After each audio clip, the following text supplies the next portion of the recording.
మోడీ వ్యవహార శైలి ఎప్పుడు కూడా ప్రశాంతంగా ఉంటాడు.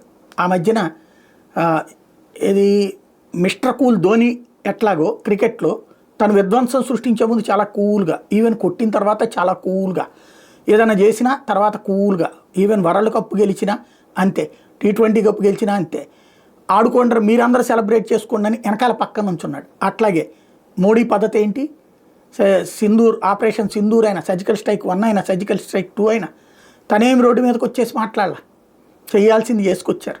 ఆ తర్వాత మాత్రమే మాట్లాడతాడు, అవసరమైనప్పుడు మాత్రమే ఆయన మాట్లాడతాడు.